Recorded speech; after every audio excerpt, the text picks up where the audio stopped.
Alhamdulillahi Rabbil Alamin. Salatu wassalamu ala ashrafil anbiya'i wal mursalin Sayyidina Muhammad wa ala alihi wa sahbihi ajma'in. Subhanaka la ilma lana illa ma'allamtana innaka antal alimul hakim.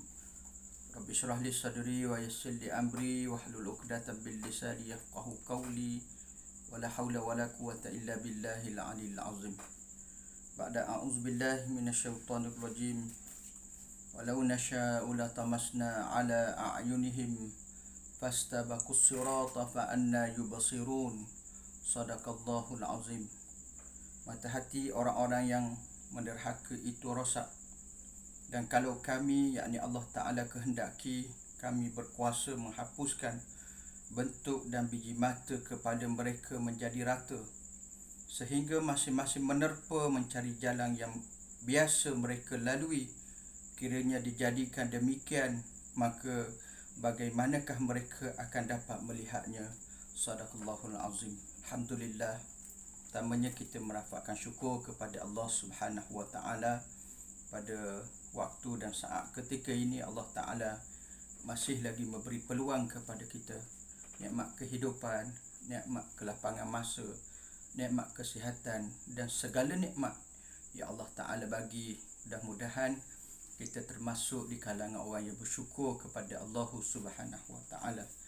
Muslimin muslimat yang dirahmati oleh Allah Subhanahu wa Ta'ala sekalian, insya-Allah pada kali ini kita sama-sama mentadabbur satu ayat daripada surah Yasin yang dibicarakan oleh Allah Subhanahu wa Ta'ala kepada kita, iaitu pada ayat yang ke-66 surah Yasin. Apa yang Allah Subhanahu wa Ta'ala nyatakan, iaitu bahawa Allah Ta'ala mampu membutakan mata hati bagi mereka, yakni orang-orang kafir, orang-orang yang menolak ajaran Allah dan bertuhankan selain daripada Allah Subhanahu wa Ta'ala. Jika Allah Ta'ala kehendaki, maka Allah Subhanahu wa Ta'ala telah memberi peringatan kepada kita. Mata zahir yang Allah Ta'ala bagi pinjaman kepada kita ini, sebaiknya kita gunakan untuk kita mendapat dan mencari keredaan daripada Allah Subhanahu wa Ta'ala.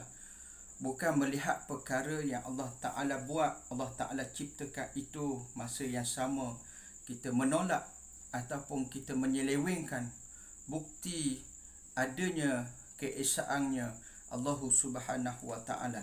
Sehingga Allah Ta'ala telah memberi ancaman kepada mereka yang menolak keesaan Allah Ta'ala dengan menyebut walau nasya'u latamasna ala a'yunihim. Mata hati orang-orang yang derhaka itu rosak, kata Allah. Mata hati yang berada di dalamnya waktu ketika kebenaran datang kepadanya tetapi tidak dibenarkan, bahkan mereka menolaknya. Ketika itu kata Allah Ta'ala, mereka dalam keadaan hatinya rosak. Dan ketika kami kehendaki, kata Allah, jika kami kehendaki, kata Allah, Allah Ta'ala boleh menghapuskan dosa, menghapuskan matanya yang pada zahirnya boleh melihat, tetapi ketika itu dalam keadaan rata, seumpama tidak ada mata-mata zahir.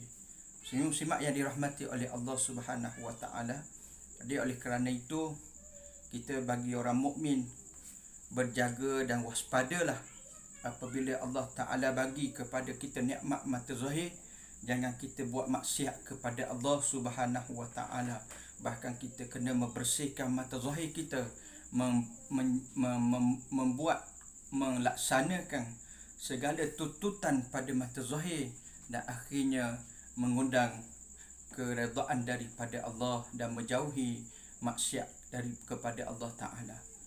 Pada kitab yang dinyatakan dalam penawar bagi hati, mengatakan kepada kita 5 perkara penting sebagai penawar, bukan sahaja pada mata zahir, bahkan pada mata hati kita. Yang pertama adalah apabila kita membaca Al-Quran, masa yang sama meneliti mentadabbur maksudnya. Yang pertama, untuk membersihkan hati dan juga mata zahir kita. Yang pertama, pastikan setiap hari ketika waktu Allah Ta'ala bagi nikmat kehidupan ini, jangan berlalu hari-hari yang kita lalui melainkan kita melihat, kita membaca, kita mentadabbur Al-Quran, insya-Allah. Yang kedua, berpuasa, membersihkan bukan sahaja pada mata hati, bahkan mata zahir kita akan dilindungi oleh Allah Subhanahu Wa Taala, dipelihara oleh Allah Taala daripada melihat perkara maksiat. Yang ketiga adalah solat malam. Bangun malam tahajud, mengenangkan akan dosa-dosa kita. Bahkan tahajud dan juga solat malam ini salah satu daripada amalan untuk membersihkan maksiat mata zahir kita, masa yang sama menyucikan mata hati kita supaya kita disulami dengan nur cahaya daripada Allah Subhanahu Wa Taala. Yang ketiga, penawar pada mata zahir dan mata hati kita disebut dalam kitab penawar bagi hati, iaitu seterusnya berdoa waktu ketika masuknya waktu sebelum sahur, sebelum masuknya waktu subuh, iaitu waktu sahur. Manfaatkan setiap hari bangun sebelum masuknya waktu subuh. Waktu sahur itu antara waktu yang sangat makbul doanya. Ambil kesempatan kita berdoa, memohon keampunan, memohon keberkatan hidup daripada Allah Subhanahu Wa Taala. Ud'uni, kata Allah, astajib lakum. Doa kepada aku, mohon kepada aku, kata Allah, nescaya aku akan makbulkan, aku akan perkenankan doamu dan permintaanmu. Yang terakhir, yang kelima, penawar bagi mata hati dan mata zahir kita supaya bersih, masa yang sama jauh daripada melakukan maksiat kepada Allah Subhanahu Wa Taala, iaitu datang ataupun duduk di dalam majlis orang-orang yang soleh, orang-orang yang baik-baik. Mudah-mudahan dengan usaha kita berada di kalangan orang yang soleh, orang yang baik-baik ini, keterikatan hati kita masa yang sama boleh membersihkan hati kita dalam keadaan selalu membuat ketaatan, perkara-perkara yang baik, dan akan menghindari kita daripada melakukan maksiat kepada Allah Subhanahu Wa Taala.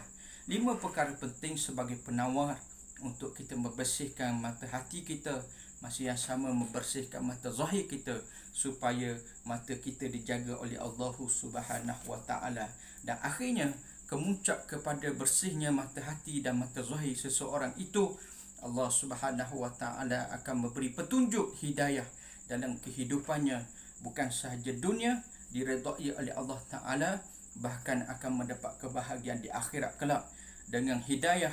Mudah-mudahan Allah Ta'ala memperkenankan doa-doa kita, masa yang sama kita bersungguh dan beramal kepada Allah Subhanahu Wa Ta'ala, dan ketika beramal kita melipat gandakan, memperbanyakkan amalan-amalan soleh, dan akhirnya kita mengharapkan amalan soleh kita diterima oleh Allah Subhanahu Wa Ta'ala.